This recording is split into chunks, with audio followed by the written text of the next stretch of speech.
Pessoal, boa noite. Vamos falar hoje sobre física do solo, né, que é uma questão importantíssima dentro da classificação, principalmente no que condiz à estrutura do solo. A gente tem aí basicamente dois parâmetros quando a gente vai falar de física do solo, que é a textura e que é a estrutura, né? A textura é um parâmetro que está ligado com as proporções de três frações do solo relativos ao tamanho. Então eu tenho a fração areia, eu tenho a fração silt e eu tenho a fração argila, que são aí respectivamente a parte maior, areia, né, frações medianas silt e frações menores argila. E aí com as três juntas eu tenho então a proporção, vamos supor, 20% de uma, 70% de outra, 10% de outra. E aí eu tenho a classificação de solo relacionado à classe granulométrica, né? Então, quando eu falo de textura ou classe textural, eu estou me referindo ao tamanho de partículas que formam o solo. Outro ponto importantíssimo dentro da física do solo é a estrutura. Essa se refere à maneira com que esse solo está organizado, né? Então, quando a gente fala que um solo está compactado, ou que um solo está revolvido, que o solo está em bloco ou granular, isso se refere à estrutura. Uma coisa não necessariamente depende da outra. Claro que eu vou ter solos com textura mais argilosas, por exemplo, eles tendem a ser sempre mais densos, mais compactados. Mas não necessariamente uma coisa está ligada à outra. Então a estrutura é a forma com que o solo se organiza e a textura é a proporção de cada uma das frações granulométricas, areia, silt e argila. E é muito fácil confundir por conta da semelhança dos nomes, né? Textura, estrutura, e a gente acaba bagunçando um pouco. Mas vamos tentar ser bem claro nesse sentido aqui. Então, as características físicas gerais do solo, nesse sentido, está aqui para nos dar embasamento para a definição de alguns atributos diagnósticos na hora de classificar os solos, né? Na hora de saber, por exemplo, se é um argissolo, se eu tenho um B-textural, ou se é um latossolo, enfim, eu preciso de ter algumas informações a respeito da parte física do solo. Lembra que a gente falou nas aulas anteriores? Eu tenho basicamente duas características no solo, né, que é a física e a química. Um solo com física ruim, ele vai ser para sempre um solo com física ruim para a agricultura. Eu não tenho condições de alterar a parte física do solo. Então, se é um solo em declive, ele vai continuar em declive. Se é um solo... Gente, vocês estão vendo a apresentação ou parou? Parou ou tá vendo?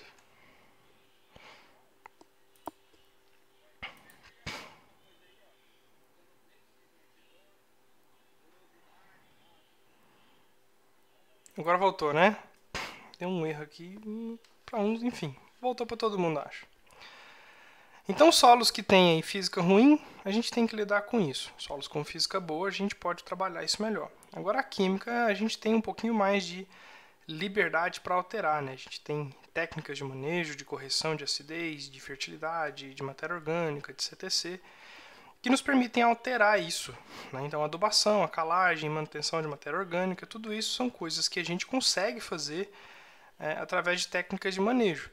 Já a física do solo já é um pouco mais complicado. A gente não consegue alterar essas condições, claro, somente ligadas à textura. A estrutura a gente consegue, né? Se eu tenho um solo compactado, eu consigo ir lá revolver esse solo, quebrar essa camada compactada, ou usar culturas que façam isso de uma maneira menos invasiva. Mas, do ponto de vista de física do solo, ele é um pouco mais... não nos permite tantas alterações. Enfim, o solo é um sistema trifásico, né? Então, quando a gente fala três fases, eu falo de fase sólida, líquida e gasosa. Isso está diretamente ligado à questão física do solo. A fase sólida seria tudo aquilo que é partícula, tudo aquilo que é sólido mesmo, né? As próprias partículas, areia, silt e argila, a matéria orgânica, pedaços de rochas, tudo isso forma a fase sólida do solo. A fase líquida é a água que está que a água que está no solo, que a gente chama de solução do solo, falamos isso anteriormente. Se não foi nessa disciplina, foi no semestre passado, e eu espero que vocês lembrem, tá? E a parte gasosa, que é o ar, né? Então, tudo isso nós chamamos de solo, ou solum, tá? Esse arquétipo, né, esse sistema trifásico, ele é o que a gente consegue trabalhar para conseguir fazer manejo de física do solo. Eu tenho então as partículas sólidas, né, que vão formar então esses agregados. O agregado é o nome dado para o arranjo dessas partículas do solo no solo. Então, quando a gente fala agregado, eu tenho ali um solo que tem em sua proporção 50%, por exemplo, de parte sólida, e as outras 50% é destinado para a parte líquida e gasosa, que está alojado nos espaços vazios da parte sólida. Vamos imaginar um frasco de maionese. A gente já deve ter dado esse exemplo antes. E a gente vai encher esse frasco de brita. Tá? Eu vou conseguir ver o espaço vazio entre as pedras de britas nesse frasco de maionese, nesse pote de vidro. Né? Porque as partículas são grandes, né? Automaticamente o espaço vazio entre elas também vai ser maior.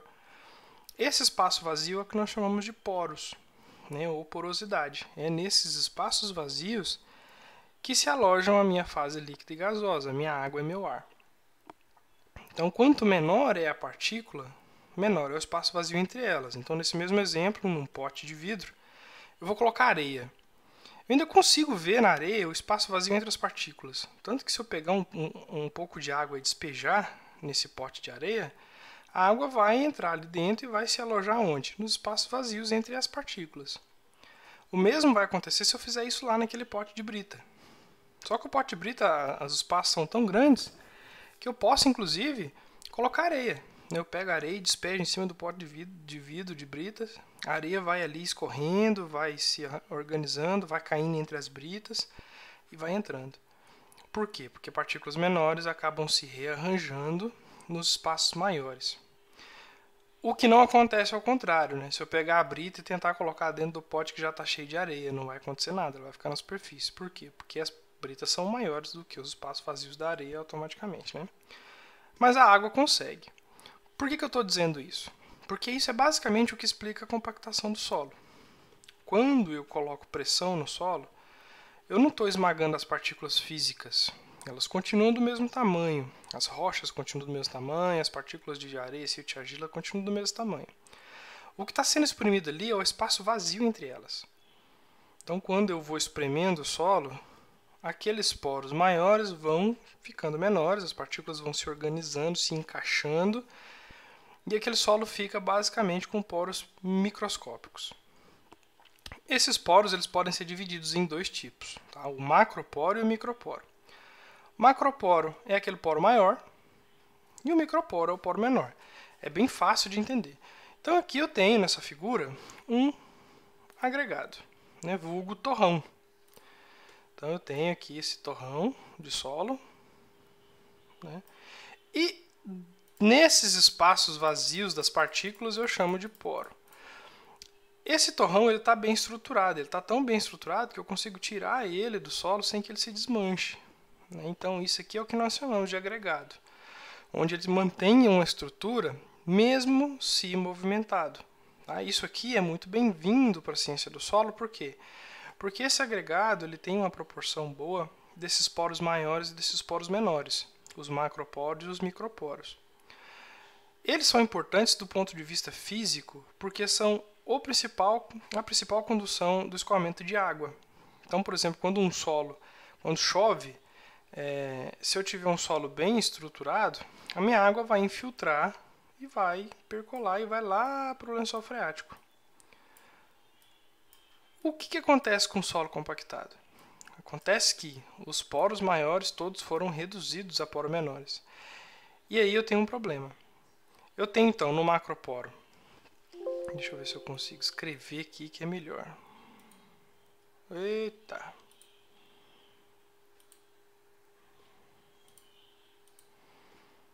Estão vendo aí, gente? Ou deu problema? Ainda tá, né? Certo. Até perdi a linha de raciocínio aqui. Bom, vamos pensar na seguinte situação. Vou até abrir um Word aqui para ficar melhor.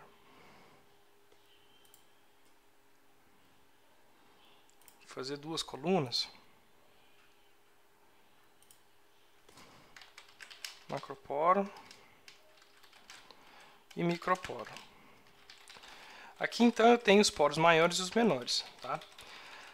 No macroporo, gente, ele funciona mais como uma condução, tá bom? A água se armazena no microporo e ela escorre pelo macroporo. Como que funciona então, gente? A água, quanto mais microporo eu tenho no solo, mais esse solo tem a capacidade de armazenar água. Mas, professor, isso não é interessante? Isso é interessantíssimo, né? Então, um solo com uma quantidade muito grande de microporo, ele armazena bastante água? Sim. Então, é interessante que eu compacte o meu solo, né? Que eu transforme todos os meus macroporos em microporos? Não. Por quê? Porque para que a água chegue em todos os poros, ela precisa infiltrar. Então, para que ela chegue no microporo que está lá dentro, ela precisa infiltrar pelo macroporo. Então, o macroporo, o microporo, sem o macro, ele não é nada. Por isso que solos compactados eu tenho uma péssima infiltração de água, né? Deixa eu até ver se eu consigo ver aqui uma imagem para a gente entender melhor o que eu estou querendo dizer. Nossa, que tá ótimo. Ó. Aqui eu tenho uma camada compactada nesse sentido, ó, nessas duas riscas. Tá? A minha água não vai infiltrar, por quê? Porque ela vai ocupar todo o microporo da superfície e vai ficar parado. Ela precisa do macro para poder infiltrar e alcançar os microporos de outras camadas. Então, solos compactados, eles prejudicam principalmente a infiltração de água. E se a minha água não infiltra, eu vou formar um fenômeno chamado enxurrada, e isso aí já era. Tá? É a pior coisa que a gente pode ter dentro do manejo de conservação de solo e água, formação de enxurrada. Porque enxurrada ela vai levar todo o meu horizonte A. Ela vai levar nutrientes, ela vai levar a minha semente, ela vai levar todo o trabalho, o gasto que eu tive ali na superfície do solo, ela vai levar matéria orgânica, enfim. O horizonte A, aquela camada superficial, é onde ele recebe, é o horizonte que recebe todo o investimento de manejo que a gente faz na agricultura. E é o horizonte também que sofre com enxurradas, com erosão. Então eu tenho que me preocupar sim com a porosidade desse solo e com a estrutura desse solo. Então a estrutura compactada, ela é muito prejudicial. Tá? Aqui falando sobre textura, né, sobre o tamanho de partículas, eu tenho argila, silt, areia e areia grossa. Aqui, para fins de classificação de solo, vamos colocar, vamos manter como areia só, todos esses dois aqui. Ó. Então, só areia, silt e argila. Ficou horrível este desenho meu.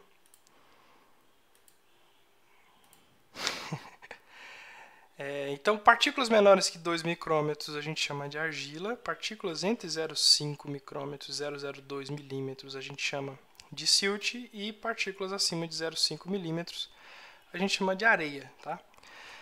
Aqui, gente, a diferença de areia, silt e argila é só tamanho. Eu sei que no senso comum de vocês está gritando aí, ó, que a argila é aquele barro cinza que o povo usa para fazer forno, fogão, que a mulher usa para passar na pele. Não. Aquilo, dentro da ciência do solo, não é argila. A gente pode até chamar de argila, tá? Mas argila é só a menor partícula de solo. E ela é importante por quê? Porque é nela que está o CTC. A gente já viu isso lá na aula do semestre passado, tá? Então, essa tabelinha aqui, ó, esse triângulo que é chamado de triângulo textural, é o que a gente usa para classificar, então, o gradiente granulométrico do solo, que é a classe granulométrica do solo, perdão. Então, nessa coluna daqui, eu tenho as porcentagens de argila, nessa coluna daqui eu tenho a porcentagem de silt, e nessa de baixo a porcentagem de areia.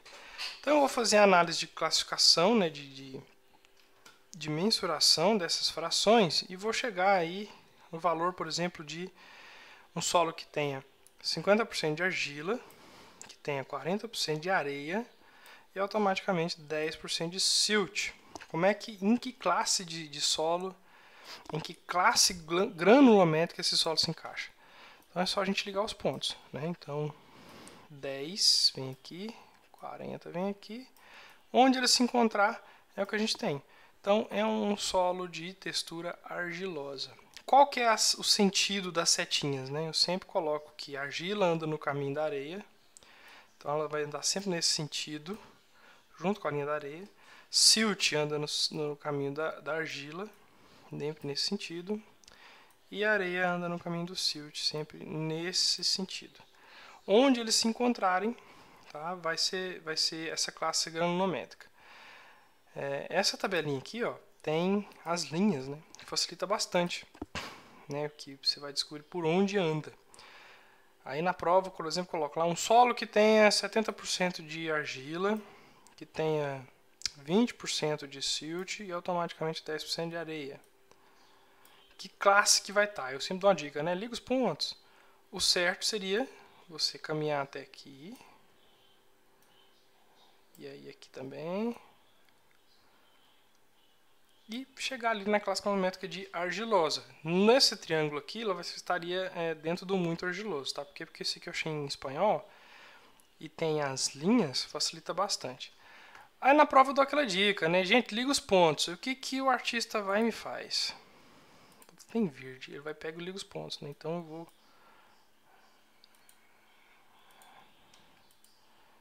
pô, verde.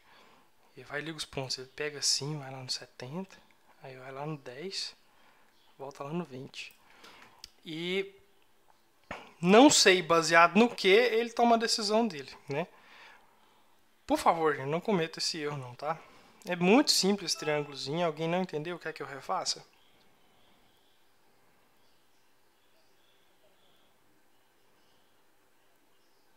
Aqui, o outro com certeza, considerando aqui o 70, eu falei 70, 20 e 10, né? Ah, triângulo textural esse aqui. Isso. Perdão?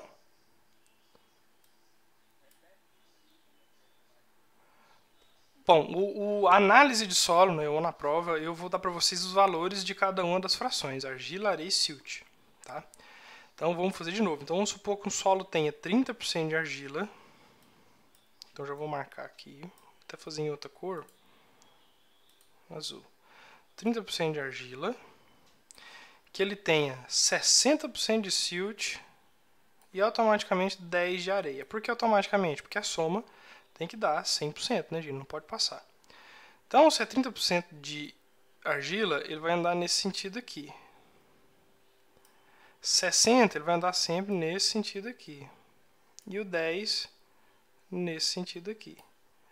Então, onde encontrar é a textura desse solo. Então, um solo com 30% de argila, 60% de silt e 10% de areia, ele é um solo de estrutura franco-argilo-siltosa. Tá? Onde eles, num desses quadros que ele cai, é o que ele vai ser classificado. Então, se cair aqui vai ser textura franca, se cair aqui franco-siltosa, se cair aqui areia franca, enfim. Então, baseado na quantidade de areia, silt e argila que você tem essa informação, tá? Na prova eu vou ter que dar essa informação. Você joga no triângulo e descobre aí a classe textural. E como é que a gente descobre isso? O mais correto seriam análises laboratoriais, tá? Só que em nível de campo, às vezes a gente não tem tempo e a gente precisa tomar alguma decisão. E aí a gente tem aí algumas dicas ambientais de que pode te mostrar como que eu posso caracterizar um solo, pelo menos por cima, tá? Que a primeira ideia é o tato, tá? Eu tenho algumas sensações táteis que vão me dizer se o solo é argiloso, se o solo tende a ser siltiloso ou se o solo tende a ser arenoso. A areia, ela manifesta a sensação tátil de aspereza. Então, se você pega o solo e esfrega na mão, você vai ter que sentir ranhar, vai ter que estar áspero. Se tiver áspero, então, eu tenho uma quantidade boa de areia ali, eu já posso ir para esse lado. O silt indica a maciez. Então, aquela argila que a gente fala da beira do rio, que ela é muito plástica, que parece massinha, de modelar, aquilo é um solo que tem predominância de silt, tá? Porque ele tem esse aspecto tátil. Já a argila passa a sensação tátil de pegajosidade, Tá? Então, quanto mais grudento for um solo úmido, molhado, né, mais argila tem esse solo.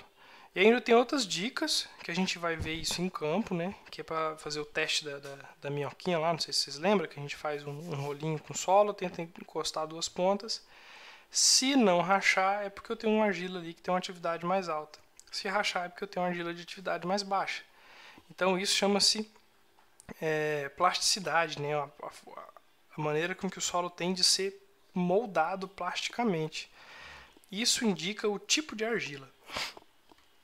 Mas análises mesmo eu só posso fazer esses dois tipos de análise, que a gente chama de sedimentação ou peneiramento, que é basicamente pela diferença de material que eu coloco.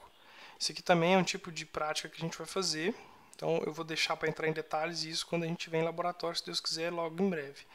Mas, em resumo, um exemplo, eu tenho lá um jogo de peneiras em sequência, né? Essas peneiras ela tem malhas diferentes, ela tem buraquinhos diferentes. Então eu coloco uma amostra conhecida de solo, vamos supor 100 gramas. Tá? E na peneira de cima, que é a mais grossa, passa tudo menos areia. Na peneira de baixo, passa tudo menos silt. E só, não preciso de mais peneiras embaixo, porque, primeiro, a argila é muito pequena, não tem uma peneira que eu vou segurar ela, tá? Porque ela é muito pequena. E o segundo, que eu não preciso, já que eu tenho os valores anteriores. Se eu coloquei 100 gramas de solo, na peneira de areia ficou 30, na peneira de silt ficou 20 gramas, quantas gramas de argila eu tinha naquele solo? Valendo!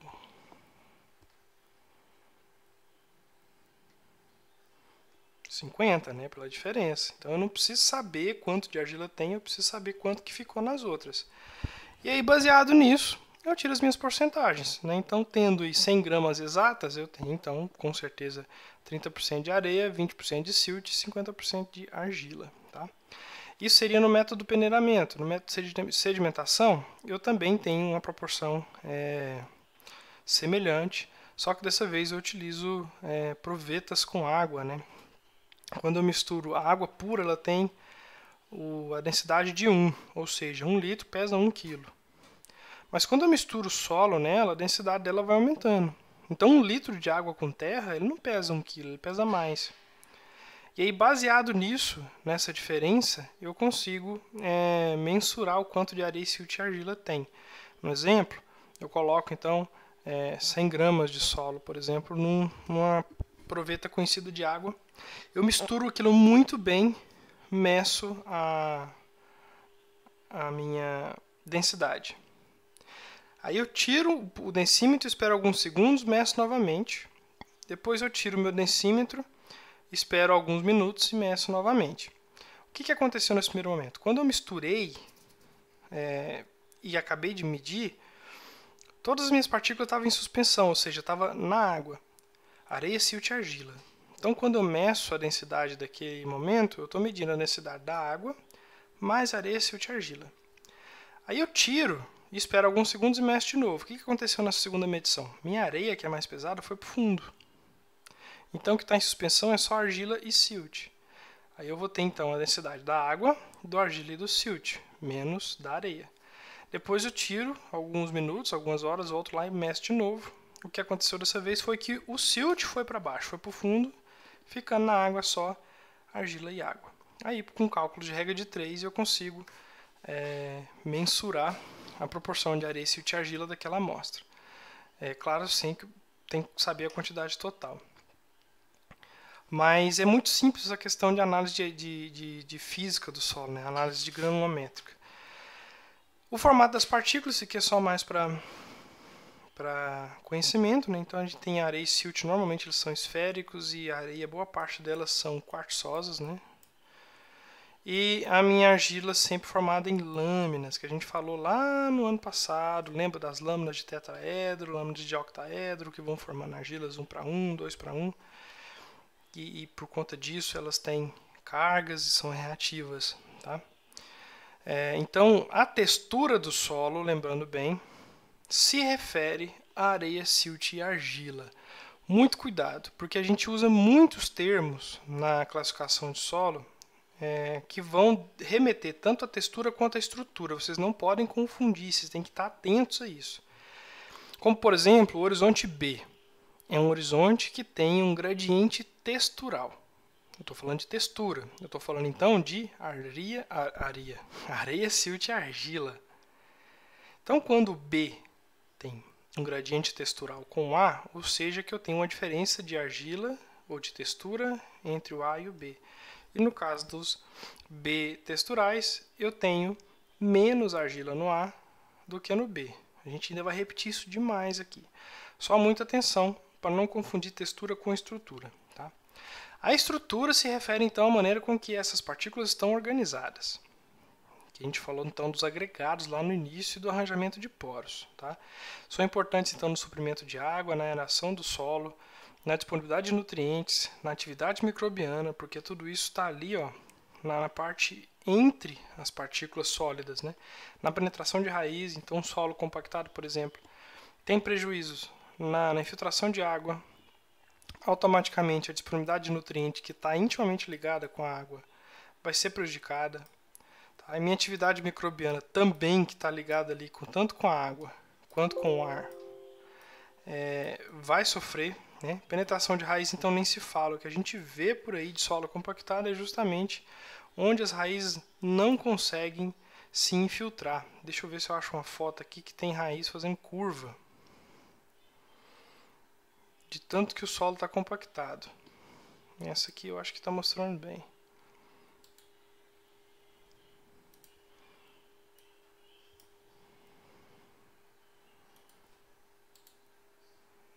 Ver imagens. Não, mas tá horrível. Enfim, aqui mostra que eu tenho desenvolvimento radicular só aqui na superfície.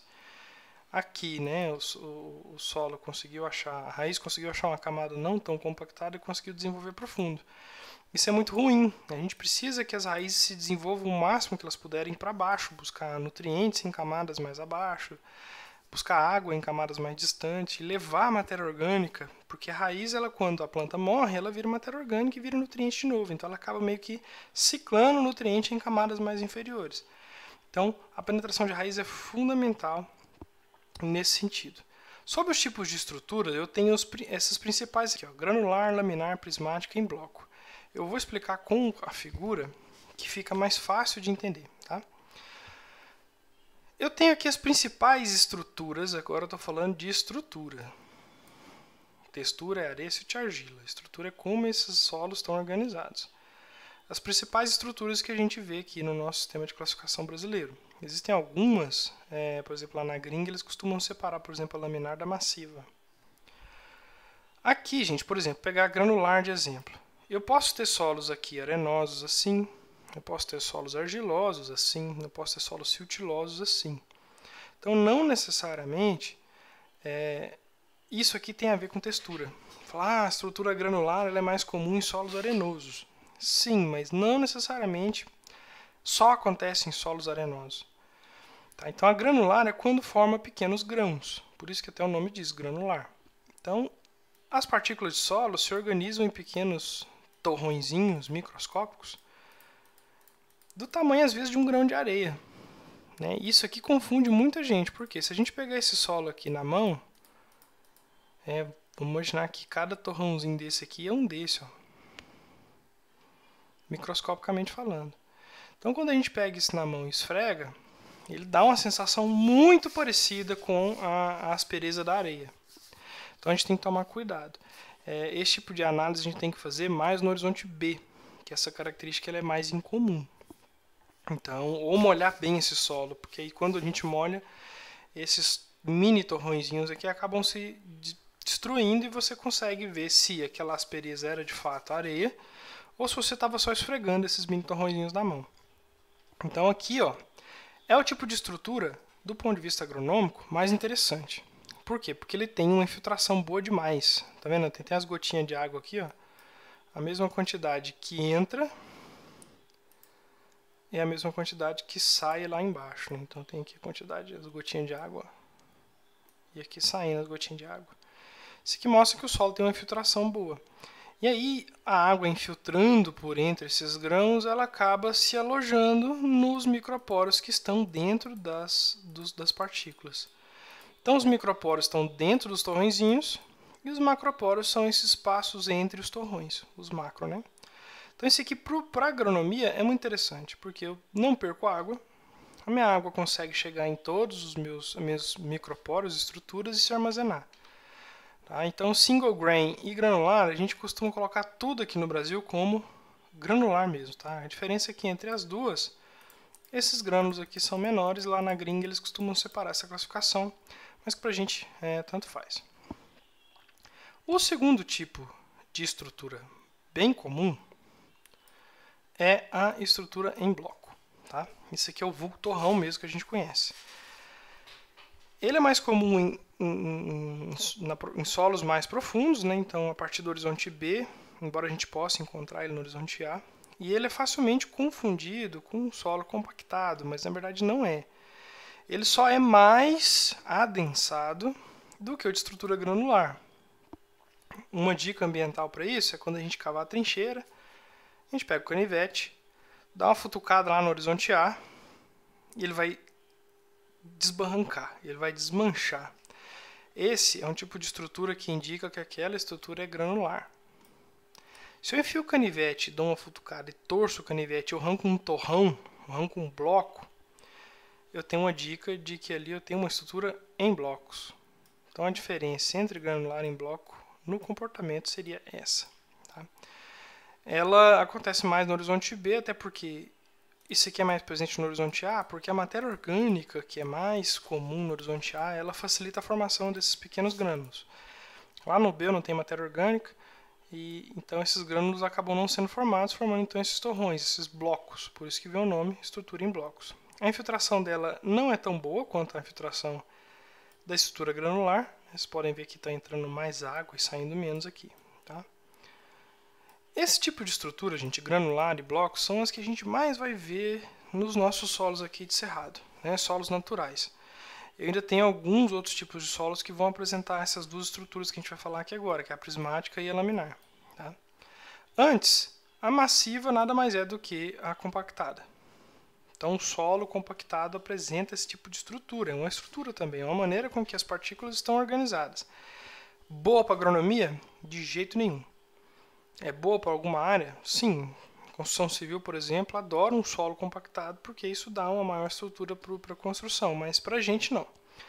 Então, em se tratando de produção agrícola, a estrutura compactada ou massiva ela é péssima, né? Porque imagine que esse solo aqui, ó, granular, todo foi espremido até que todos esses espaços vazios aqui entre as partículas fosse diminuído e zerado e ela ficasse completamente aqui compactada.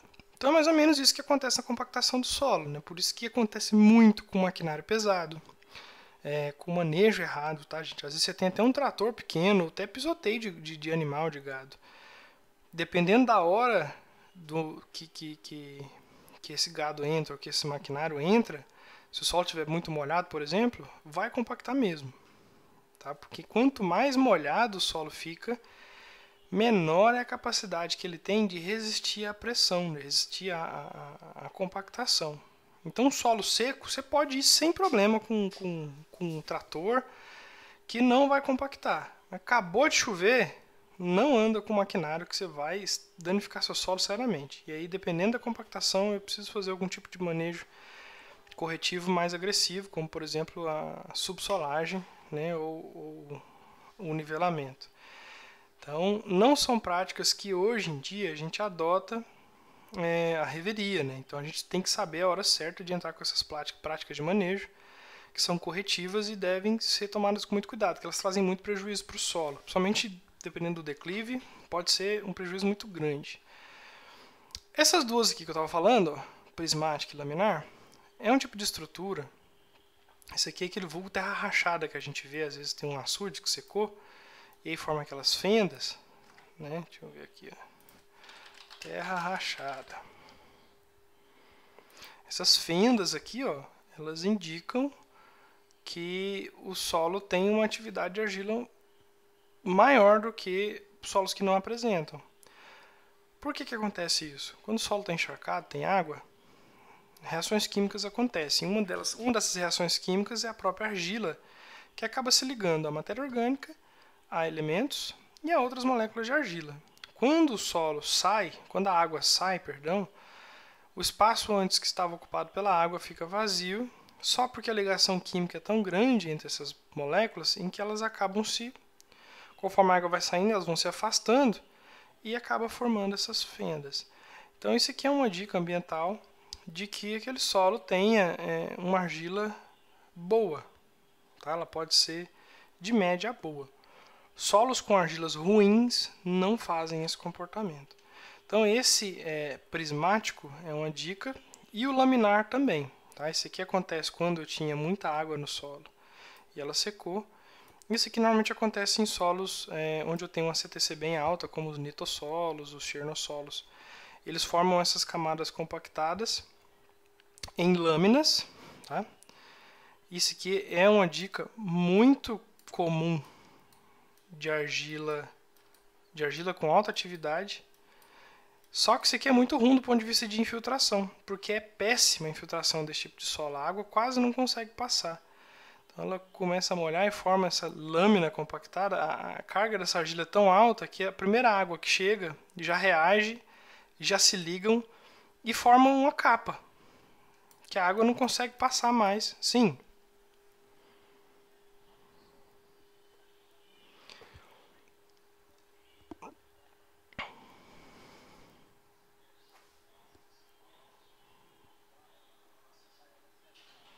Isso. E essa selada é o que acontece aqui na estrutura laminar. Aí eu vou falar para você, depende, tá? Porque o câmbio-solo, ele é um solo que ainda está em processo de formação. Ele é um solo que saiu ali do neossolo há pouco tempo e ainda vai ser alguma outra classe solo daqui a alguns milhares de anos. Então eu posso ter câmbio-solos com argila boa, que vai ter esse comportamento aqui de selamento.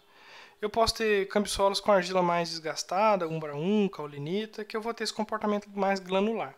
Mas, de modo geral, os câmbio-solos, por serem mais jovens, têm uma grande chance de apresentar argilas um pouco melhores do que solos mais velhos. E apresentar esse comportamento de lâminas, né, que é complicadíssimo.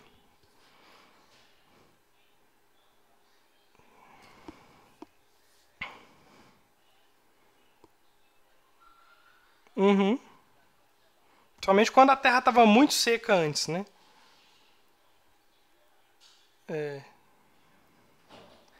Isso aqui a gente consegue ver, gente, às vezes quando você joga água numa terra muito poeirenta, aí molha por cima, mas se você for lá e quebrar e passar o pé, você vai tirar a laminha por cima e embaixo a terra vai estar seca.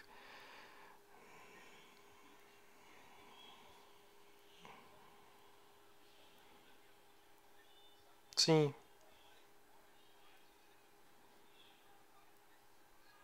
E essa particularidade dele aqui complica bastante o manejo. Porque, como eu falei, quando você tem problemas químicos no solo, você dá um jeito. Agora, físico, é difícil você tratar ele. Físico, você tem que lidar com isso. Né? Raramente você consegue corrigir isso.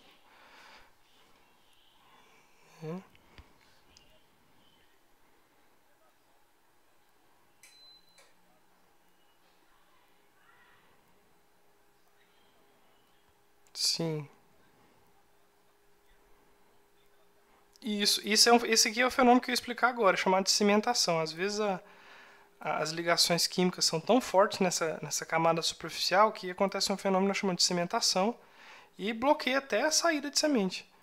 Então é preciso, além de ter sorte, né, se você tiver, por exemplo, cobertura vegetal, isso aqui diminui bastante. Porque isso faz com que a velocidade que a água chegue ao solo seja menor e evite formar essa camada selada superficial. Né? Então, quando eu tenho plantio direto, por exemplo, reduz bastante esse fenômeno.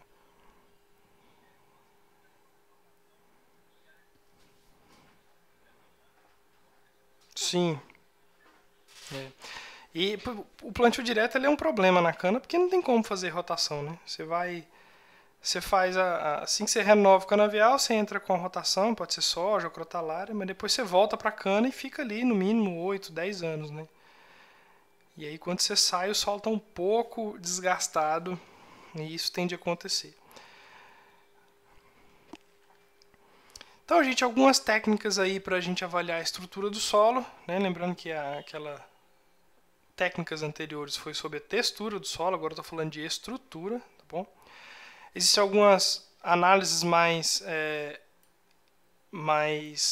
caras e refinadas, né, que é ultrassom e ressonância magnética, né, que eu pego um equipamento e eu consigo enxergar através desses equipamentos camadas compactadas, por exemplo, em profundidade, tá?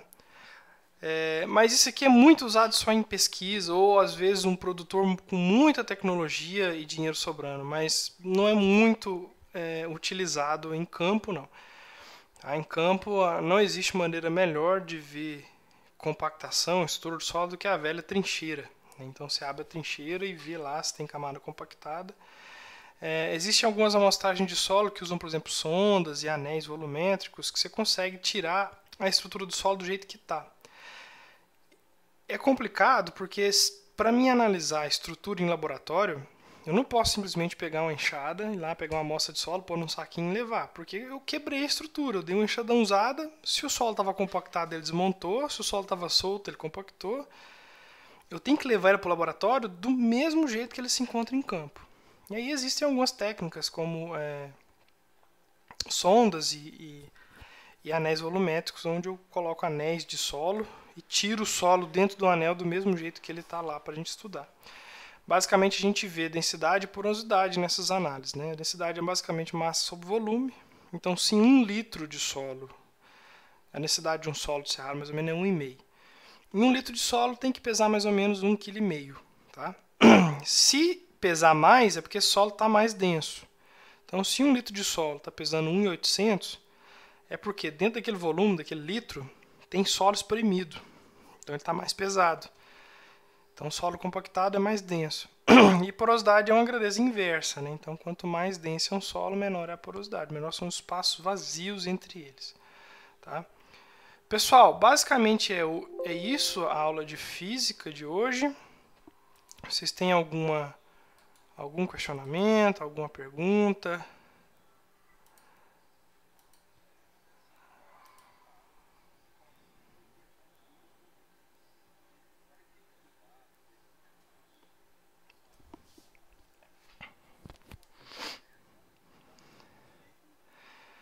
Usa bastante. E assim, daqui para frente a gente vai falar muito de classificação de solo. Então, quando a gente começar a diferenciar um solo de outro, que nem você falou sobre Lato e o Cambi, boa parte das diferenças entre os solos está na parte física.